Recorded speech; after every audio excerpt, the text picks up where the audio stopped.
तो भाई finally finally finally जिस ट्रेलर का मैं इतने टाइम से इंतजार था वो फाइनली आ ही गया। एमसीयू का सबसे बड़ा और खौफनाक चैप्टर अब शुरू हो चुका है। अवेंजर्स डूम्सडे का पहला ऑफिशियल ट्रेलर आखिरकार आ ही गया और सच बोलूं तो ये सिर्फ एक ट्रेलर नहीं बल्कि पूरे मल्टीवर्स के खत्म होने की पहली सबसे बड़ी वार्निंग है। सिनेमा कॉन में लोग बंद कमरों में इसकी बात कर रहे थे, लेकिन अब इसे अपनी आंखों से देखना एक अलग ही लेवल का मजा और हाइप क्रिएट करता है। आज के इस ब्रेकडाउन में हम ट्रेलर की हर छोटी छोटी डिटेल्स, सारे हिडन ईस्टर एग्स और कॉमिक बुक्स के कनेक्शन बिल्कुल आसान वर्डिंग में समझेंगे।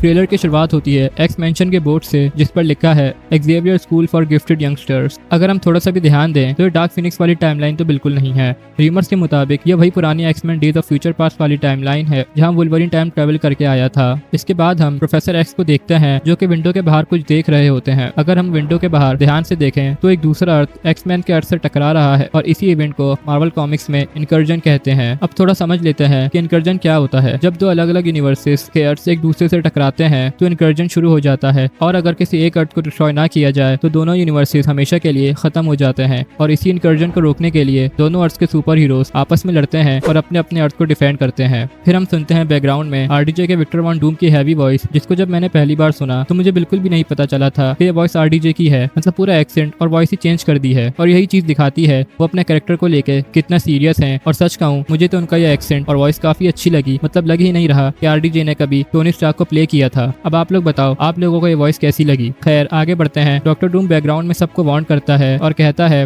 कुछ होने वाला है जिसको रोकना शायद नामुमकिन है। आज सूरज ढलने से पहले हमें वो फैसला लेना होगा जो आज तक किसी ने नहीं लिया। अब यहाँ सूरज ढलने से पहले ही क्यों कहा गया, इसका जवाब हमें कॉमिक्स में मिलता है। कॉमिक्स में जब भी इनकर्जन शुरू होता है तो हीरोज के पास सिर्फ 8 घंटे का वक्त होता है। या तो दूसरी दुनिया को डिस्ट्रॉय कर दो या अपनी दुनिया को खत्म होते देखो। इसी वजह से इस फिल्म का नाम डूम्सडे रखा गया है। मतलब वो दिन जब सब कुछ खत्म हो जाएगा, कुछ भी नहीं बचेगा सिवाय एक बंदे यानी के विक्टर वॉन डूम के। इसी के साथ हमें डॉक्टर डूम का फर्स्ट लुक मिलता है। अगर आप डूम के चेस्ट आर्मर पर ध्यान दें तो यहाँ एक स्टार शेप सिंबल बना हुआ है। डॉक्टर डूम कोई आम विलन नहीं, वो साइंस और मैजिक दोनों का यूज करना जानता है। वो अपने सूट पर ऐसी स्पेल बाउंड रून्स बनाता है जो उसे हाई टेक एनर्जी और मैजिकल अटैक्स दोनों से बचाती है। सूट के अंदर मिडीवल चेन मेल भी दिखती है जो उसे एक ब्रूटल वॉरियर और नाइट जैसा लुक देता है। पर आखिर डॉक्टर डूम चाहता क्या है? रिपोर्ट्स के मुताबिक डूम का अपना यूनिवर्स पहले ही इनकर्जन में खत्म हो चुका है जिसमें उसकी वाइफ और उसका बेटा मारे गए थे। अब वो पूरे मल्टीवर्स पर अपना कंट्रोल करके सब बचाना चाहता है। फिर नेक्स्ट सीन में हम न्यू एवेंजर्स टावर को देखते हैं। थंडरबोल्ट्स के पोस्ट क्रेडिट सीन के 14 मंथ्स बाद फैंटास्टिक फोर का शिप यहाँ लैंड करता है और उनके साथ थॉर भी मौजूद है। यहाँ न्यू एवेंजर्स सैम विल्सन, बकी, स्कॉट लैंग और फैंटास्टिक फोर एक साथ खड़े हैं। अगर आप थोड़ा भी ध्यान दें तो बैकग्राउंड में स्क्रीन पर एक खौफनाक सीन चल रहा है जहां 3 अर्थ्स एक साथ टकरा रहे हैं। अर्थ 616 हमारा एमसीयू की मेन टाइमलाइन, अर्थ 828 फैंटास्टिक फोर की टाइमलाइन और एक्समैन का यूनिवर्स। ये आम इनकर्जन नहीं बल्कि ट्रिपल थ्रेट इनकर्जन है। स्क्रीन पर 28 मिनट्स का टाइमर चल रहा है जो दिखाता है कि वक्त कितना तेजी से खत्म हो रहा है। थॉर यहाँ सबको डरते हुए वार्न करता है और कहता है मैंने ऐसे पावरफुल वॉरियर्स के साथ फाइट की है जो हम सबसे ज्यादा स्ट्रॉन्ग थे, पर वो मारे गए दुश्मनों से लड़ते हुए, लेकिन मुझे कभी किसी से इतना डर नहीं लगा जितना इससे लग रहा है।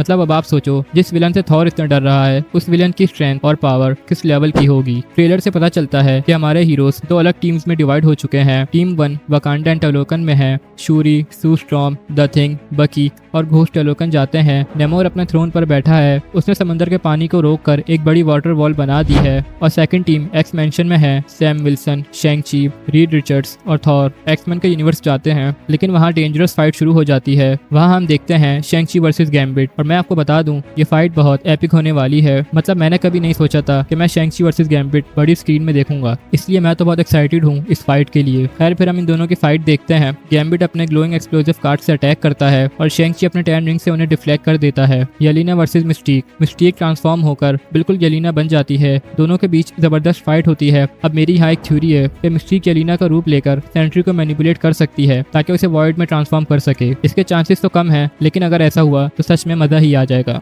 Cyclops versus sentinels.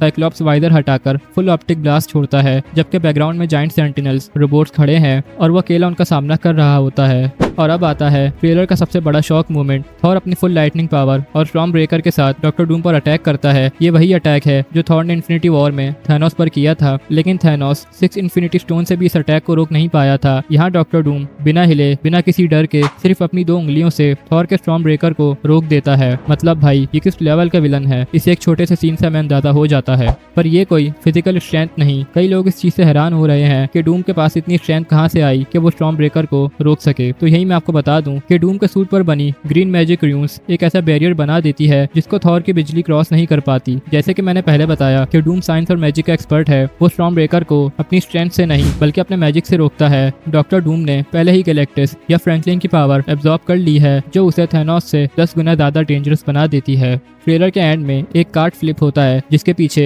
Multiverse tree यानी यग्ड्रिसिल बना है और ये लोकी का टीवी अथॉरिटी का की कार्ड है। और अगर आप इस की कार्ड को पकड़ने वाले बंदे के हाथों को थोड़ा सा भी गौर से देखें तो इसने एक रिंग पहनी है। और इससे पहले हमने किसको देखा था जिसने रिंग पहनी थी? जी हाँ, स्टीव रॉजर्स, जो पैगी से शादी करने के बाद से ही ये रिंग पहन रहा है। और इसी सीन के बाद हम लोकी को स्टीव के घर में देखते हैं, जहाँ हम साफ बड़ी बड़ी ट्रीज देख सकते हैं जो हमने स्टीव रॉजर्स वाले टीजर में देखी थी। सेम वही लोकेशन, सेम वही कलर ग्रेडिंग। और यहाँ हम लोकी को उसके पुराने टीवी एजेंट सूट में भी देखते हैं। लोकी गॉड ऑफ मल्टीवर्स बनने के बाद अपनी प्रोजेक्शन के जरिए स्टीव रॉजर्स के पास पहुंचता है ताकि उसे इस फाइनल बैटल के लिए तैयार कर सके। ट्रेलर के फाइनल सीन में थॉर स्टीव रॉजर्स से मिलता है। थॉर अपने सामने जब स्टीव को देखता है तो वो बिल्कुल भरोसा नहीं कर पाता। थॉर टेस्ट करने के लिए अपना म्योनिर स्टीव की तरफ करता है और स्टीव उसे बिना किसी एफर्ट के समन कर लेता है। और अगर आप ध्यान दें तो ये वही क्रैक म्योनिर है जो लास्ट हमने थॉर लव एंड थंडर में देखा था। स्टीव रॉजर्स के पास में रुकना ही इस पूरे मल्टीवर्स के तबाह होने की सबसे बड़ी वजह है। और मजे की बात तो ये है कि अब स्टीव ही वो मिरेकल है जो इस तबाही को रोकने के लिए वापस आया है। तो भाई ये था मोस्ट अवेटेड अवेंजर्स डूम्सडे का ट्रेलर ब्रेकडाउन। अब आप लोग बताओ, आपको क्या लगता है? क्या हमारे हीरोज डॉक्टर डूम को रोक पाएंगे? क्या थॉर डूम को हराने के लिए ओडिन फोर्स यूज करेगा, या फिर स्टीव ही वो शख्स होगा जो इस पूरी बैटल को अवेंजर्स के साथ मिलकर रोकेगा? और क्या एक्समैन वर्सेस अवेंजर्स बैटल में कोई हीरो मरेगा या नहीं? कमेंट्स में अपनी थ्योरी जरूर बताएं, वीडियो को लाइक करें और चैनल को सब्सक्राइब करना मत भूलें। मैं मिलता हूँ आपसे नेक्स्ट वीडियो में, तब तक के लिए take care, see you soon.